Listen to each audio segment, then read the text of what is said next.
В этом видео я расскажу вам, какие здания действующих и бывших синагог остались в нашем городе, где они расположены и коротко, что из себя представляет их история. Ведь на начало 20 века в нашем городе насчитывалось 44 синагоги, и в начале 19-го в Гродно количество еврейского населения составляло 85% от общего числа жителей. Но обо всем по порядку. Согласно письменным источникам, первые еврейские общины на территории современной Беларуси появились в Гродно и Бресте в XIV веке, и к концу XIX века евреи составляли примерно половину населения городов. Так, в 1816 году в Гродно жили 85% еврейского населения, в 1859 уже 53%, затем в 87 69 почти процентов. Как видим, баланс постоянно менялся по тем или иным причинам. Но знаете ли вы такой факт, что Гродненская синагога построена неправильно? Дело в том, что постройку синагоги в Гродно датируют концом XVI века и связывают с деятельностью раввина Мордехая Яффе. Он приехал в Гродно из украинского Каменца-Подольского в 1572 году, и до этого времени отдельного здания для молитв у гродненских евреев не было. И почему синагога построена неправильно? Дело в том, что все синагоги должны быть повернуты определенной стороной, она называется Арона Кадеш, особый шкаф со свитками Тора, его можно увидеть в каждой синагоге, он всегда стоит у стены, направленной в сторону Иерусалима. Так вот, она должна быть повернута на Иерусалим. И в 1617 году, когда в огне погибла древняя синагога, решили евреи построить синагогу каменную. Пригласили итальянского архитектора Санти Гуччи, приехал, показал проекты, выбрали. Стали делать замеры на местности. Земли не хватает. Так, мол, и так, евреи, не хватает земли. Если построим такую синагогу, как хотите, то вход будет над обрывом. Ведь все синагоги, там, где хранится Тора и в какую сторону будут молиться верующие, должна смотреть на Иерусалим, на юго-восток. Надо идти к городскому начальству и просить больше земли. Пошли евреи к начальству. Так, мол, и так. Не хватает земли, надо бы докупить. А в городской управе ответили: вот была у вас, евреи, синагога деревянная, на этом месте и стройте. Ну что ж, делать нечего. Пришли евреи к Санти Гуччи и говорят: строй как получается. Ну, неплохо было бы, конечно, с видом на замок, но не дают земли. Пробовали и так, и сяк, никак не выходит. Наверное, это тот случай, когда нам с Богом договориться будет проще, чем с городским начальством. Был такой разговор или не было, кто сейчас подтвердит. Но вот то, что синагога построена неправильно, это факт. Перед 1939 годом проживавшие в Гродно евреи составляли 42,6% от всего количества населения. Поэтому нельзя упускать влияние Гродненской еврейской общины на развитие города. Это, конечно же, отложилось и в архитектуре. Узкие улочки, так называемые одесские дворики, большое количество молитвенных школ и синагог. В статье газеты «Комсомольская правда» за 2008 год приводится статистика, что в Гродно в начале 20 века было 44 синагоги, и до наших дней сохранились буквально пара-тройка зданий, и многим из вас они хорошо известны. Так, вот это здание рядом с синагогой – это молитвенная школа Левинсона, построенная в 1890 году. На боковом фасаде здания сохранилась звезда Давида в виде барельефа между окнами на втором этаже, видите? В 1920-е годы тут работали частные учительские курсы и семиклассная школа Талмуд Тора Баделькеса.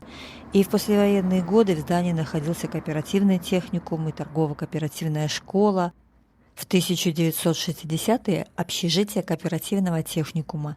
Может, кто-то из зрителей этого видео здесь учился или жил? Напишите в комментариях, что помните об этом времени и здании. Всем будет интересно почитать.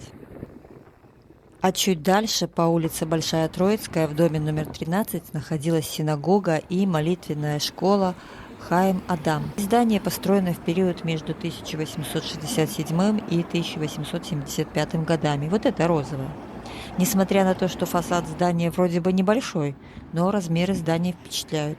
Здесь одновременно могло находиться несколько сотен верующих. И в этой молитвенной школе учился поэт Лейб Найдус, чьим именем сегодня названа улица, на которой частично стоит это здание. И также примечательна архитектура фасада синагоги. Вроде бы он очень простой, но знаете ли вы, что означают вот такие куполообразные окошки под крышей? Дело в том, что два окна мансардного этажа бывшей синагоги на Большой Троицкой напоминают по форме скрижали. Скрижали – это две каменные плиты именно такой формы, на которых написаны 10 заповедей. Считается, что их получил от Господа пророк Моисей. Позже, в 586 году до нашей эры, они были утрачены, и с тех пор судьба их неизвестна. А вообще символизм в архитектуре, особенно еврейских зданий, встречается очень часто. Так, если замечали, часто на домах, принадлежащими евреям, можно встретить изображение звезд Давида. Вот яркий пример – Кривой дом на Большой Троицкой. Такие дома со звездами есть также на улице Павловского в доме 11Б. Много где. Надо просто смотреть, ходить и интересоваться. В 1886 году 65% недвижимости в Гродно принадлежало евреям. Так что это, конечно же, не могло не наложить отпечаток на архитектуру построек города. Такие узкие улочки, так называемые одесские дворики – все то, что сегодня создает колорит и неповторимый стиль нашего замечательного города. В послевоенные годы в здании бывшей синагоги размещалось общежитие, школы, фабрично-заводского обучения и спортивный зал, а сегодня здесь находится учреждение Гродненской областной профсоюзной школы единоборств, или, как его еще называют иногда, зал борьбы. Следующая сохранившаяся синагога находится недалеко от Фарного костела, на улице Социалистической, в доме под номером 35. Очень атмосферный дворик, и здесь всегда великолепные виды на купола Фарного костела. И синагога по Социалистической 35 как раз находится здесь недалеко. Она построена в 1912 году, и в некоторых источниках можно также найти информацию, что это молитвенная школа Бен-Ахаим.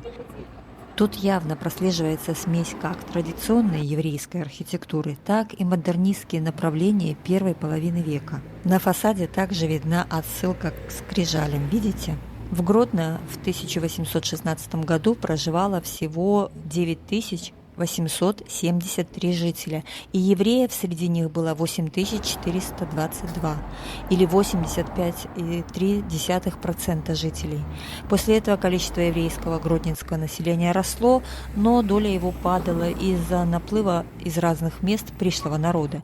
Но влияние на архитектуру в том числе это оказало. Не зря можно услышать от туристов, что наши дворики напоминают одесские, вот как здесь.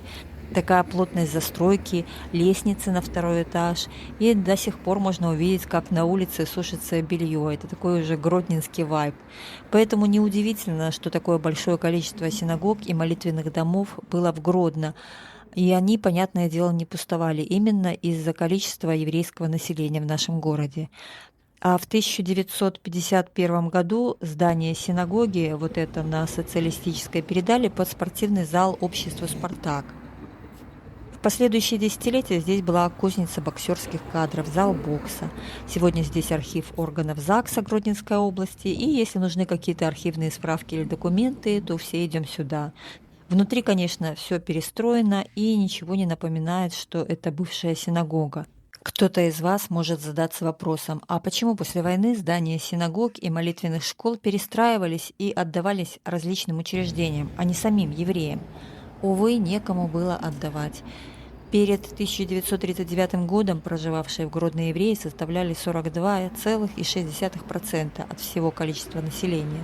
Но надо помнить, что часть евреев покинула город перед войной, а 29 тысяч было уничтожено. Сначала они содержались в гетто, а потом были вывезены в концлагеря. К сожалению, такая история имела место быть, и поэтому так важно жить в мире и не повторять ошибок прошлого. Каждый народ, каждая культура несет в себе некий отпечаток и культурных, и архитектурных традиций, что и делает наше общество мультикультурным и толерантным. Вот такое видео у меня получилось, краткое, маленькое и ознакомительное, чтобы не утомлять вас лишней информацией, показала, что осталось, и немного рассказала о каждом доме. Если видео понравилось, ставьте лайк, пишите в комментариях свои истории и мысли. Ну а я, как всегда, всех обнимаю, всем пока!